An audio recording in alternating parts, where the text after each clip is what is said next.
Dangerously cold temperatures are hitting the eastern U.S. this week, prompting President Donald Trump to tweet, "In the East, it could be the coldest New Year's Eve on record. Perhaps we could use a little bit of that good old global warming." But scientists say that the record low temperatures and record high snowfalls aren't proof that global warming is a hoax, they're precisely the weather you'd expect in a warming world.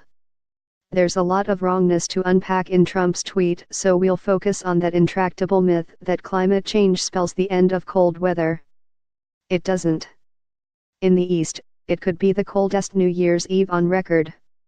Perhaps we could use a little bit of that good old global warming that our country, but not other countries, was going to pay trillions of dollars to protect against. Bundle up. To be clear, climate and weather are not the same thing.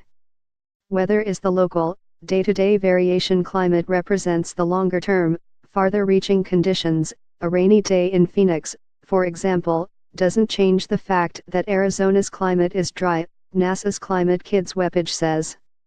Or, to use an analogy Mr. Trump might appreciate, weather is how much money you have in your pocket today, whereas climate is your net worth, environmental journalist Kendra Pierre Lewis writes for the New York Times. So cold weather can still happen as global temperatures rise.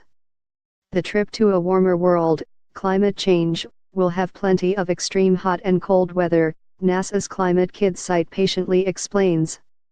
We'll just see more of those extremely hot days as the planet warms, according to the climate change tracking platform Climate Signals and scientist Michael Mann. He tweeted that record hot days are beating record cold days 3-1. Right now, a warm ridge of high-pressure air is hovering over the western U.S., forcing the highway of winds that would normally bring cool, rainy weather to California up into Canada. That's causing the extended warm, dry spell fueling California's wildfires and the East Coast's icy temperatures. When the jet stream plunges back down, it carries frigid air mainlining cold to the eastern half of the U.S., Brian Kahn writes for Earther.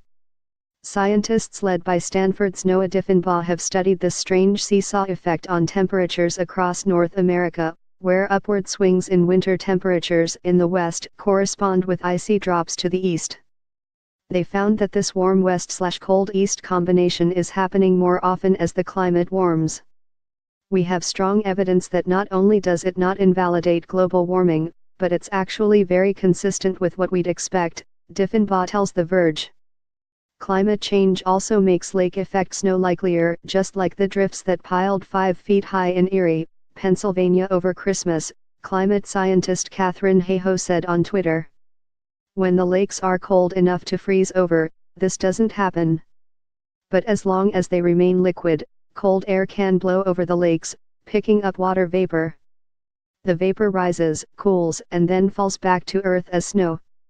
The air acts like a big sponge that sops up water from the lake and wrings it out on land, NASA and NOAA's SciJinx website says. What's the connection between lake effect snow and global warming? First, as the world warms, it's harder for ice to form, and it isn't lasting as long. For 15 of the last 20 years, Great Lakes ice cover has been below the long-term average. Warmer temperatures make it harder for the Great Lakes to freeze over, and that means more snow. Combined with natural climate cycles like La Nina, that's what's happening this year, Hayhoe tweets. And we can expect more lake effect snow in the future at least, until temperatures rise so high that it becomes too warm for snow. Then that water will fall as rain. The guy from Jersey Shore gets it. I think climate change is more complex than global warming will make it hotter, Vinny Guadagnino said on Twitter, entirely correctly.